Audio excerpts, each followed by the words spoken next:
Hey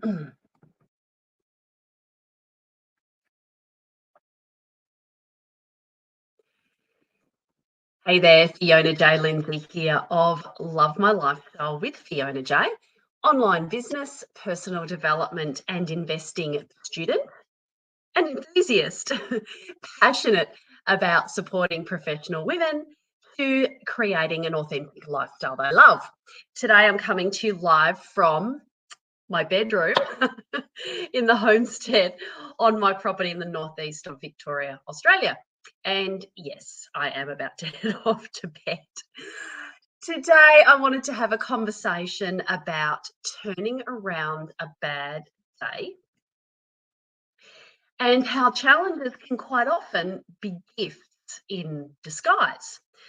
And look, we all have them, right? And the last few days have been pretty full on for me.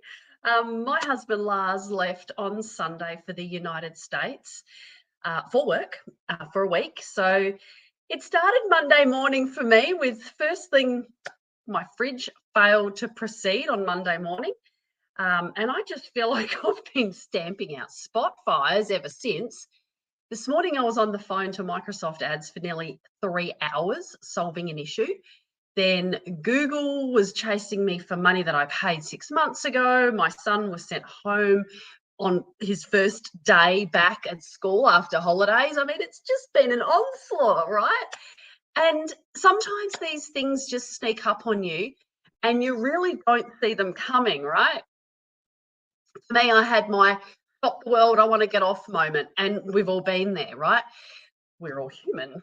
And the difference is that I'm admitting this publicly that I have had a few bad days. And I know not many would admit that, but that is the purpose of my blog and my lives, is to share authentically. Believe me, top income earners in not only our industry, but billionaires, top company executive CEOs, all have bad days, sometimes even bad weeks, bad months. Top sports people have them too. And if they don't admit to it, then they're lying either to themselves or to everybody else. So how exactly does one shirk it off, back on with it, and see the silver lining that is there? Here's my formula. And hey, look, I'm not arrogant to think that this is a tried and tested proven formula that's going to work for everybody. I'm not quite that naive. But I do believe that if you practice this, it will work in, if nothing else, getting you back on track, even if you are still in a foot stomping bad mood, and allow you the space to find out and be open to the learnings. I'm a big believer in life being either pure joy or pure learning. Firstly, I do a stock take of everything that needs to be done that day, and I make a list. Now, I do this most mornings. I call it my intention list, and I've got this cool little sort of pad here that I bought from Officeworks, and it says "on a happier note," which I love. And that's how I start my day typically, by writing down what my intention is. But use that to make a list, just a laundry list.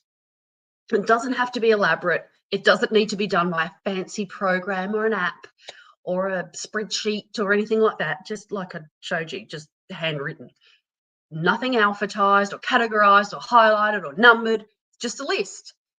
And it will allow you to just see on paper, in your own handwriting, everything that is overwhelming you or pressuring you or stressing you. And believe me, once you've got it written out, it never looks anywhere near as bad as what you think it is. It actually looks a lot more digestible and more doable. And after I've done that, then I set about prioritizing. And always, always, always, if you are a networker or you work in any type of sales, then calls are your top priority. Everything else comes second. Remember the 80-20 rule, spending 80% of your time on prospecting and the rest of the time on marketing, admin, and problem solving. In fact, problem solving should be a tiny fraction of a percentage of your day. So don't get caught up in creating problems or solving other people's problems that they can solve for themselves. I focus the majority of my time with talking to people and marketing methods, creating the people to talk to, right? If that little process stops, then obviously I don't have a business. I'm out of business. It's simple as that. The next thing I do is very critically assess whether or not I should be on the phone. I'll be honest, the last 2 days I haven't been, because my attitude has been so stinky and nothing has changed it so quick. Therefore I don't pick up the phone, because people on the other end, they'll feel it. They will. So I spend time on personal development instead, or I don't know if you can see behind me. There. Not very good at pointing that out. I'm watching a documentary because that's something that raises my vibration, and it will do it quickly. Another day is not going to be life and death for your prospects. Believe me, if someone changes their mind about your business in 24 to 48 hours, they're not serious, and they weren't to begin with. The serious ones will wait a day or two. They won't wait forever, granted, but 24 to 48 hours is not going to kill your business. But obviously don't make a habit out of it. When I say that, I mean, don't go 24 to 48 hours, like all the time. The next thing that I do is that I do something I actually really enjoy and know that I will enjoy doing despite my mood. Now, that's going to be different for everyone, but I tend to find that the best things are exercising, massages, baths, getting my nails done, or as I mentioned, if I can get this right, watching a documentary. I don't know if you can see that. My hobby is European royalty. I like watching documentaries about that. And if you can, try not to sleep in. Try getting up a little bit earlier and hit the treadmill, or go for a jog with the dog, or lift some weights, or go for a bike ride, or go for a swim. Whatever you enjoy doing, exercise-wise, get out and do it first thing. Exercise is proven to release endorphins in your brain, which helps you to feel good. Tomorrow morning, first thing, after I drop son number two at the school bus, I'm heading into town for a Pilates class, and tomorrow night I'm back on the tennis court competing. If you like just going for a drive with the loud music on, then do that. I did exactly that yesterday.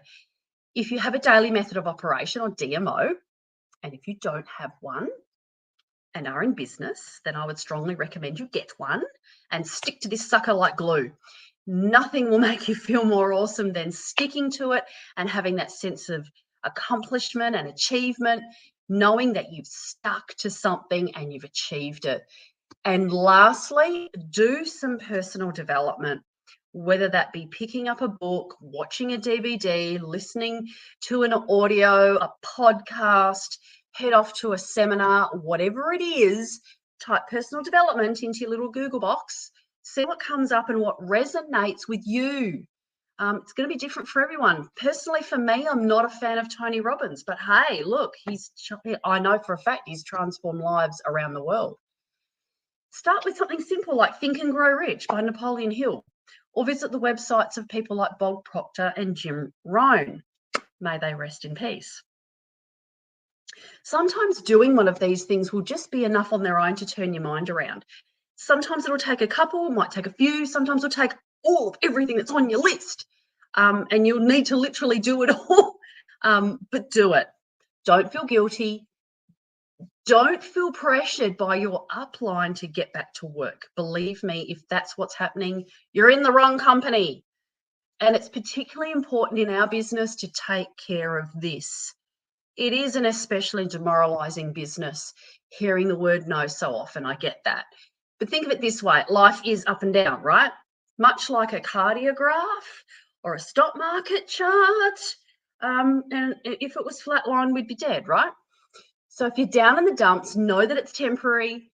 Go easy on yourself. Something amazing is around the corner. That's the way it has to be. It's law. And if it wasn't, how would you appreciate the awesome if you weren't experiencing the opposite? You would take it for granted, right?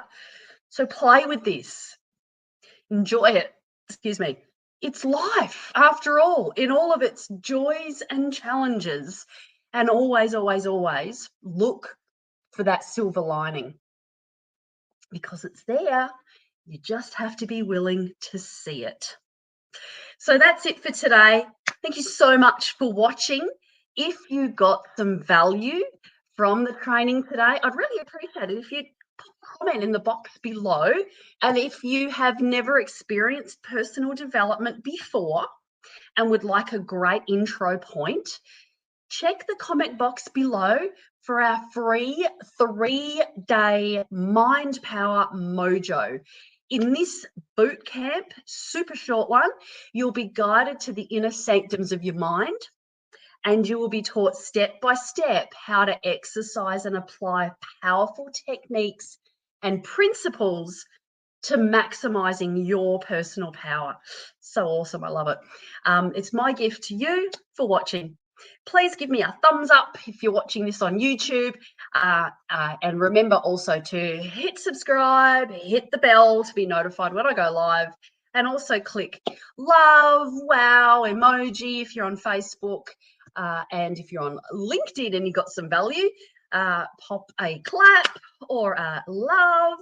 And please do feel free to share this with your teams, tag your friends. And of course, please do follow me to be notified when I go live, which is every Wednesday at 9 a.m. Australian Eastern Standard Time, ordinarily, and every Friday at 9 p.m. at Sydney time. I am super, super passionate about supporting mature professional women to living a life of authenticity, self-empowerment, and success. I will see you again this Friday at 9 p.m. Australian Eastern for #Fridays with Fee. Have a super, super awesome week wherever you are watching this in the world, personal development peeps. Shalom, namaste. Take care. Bye for now.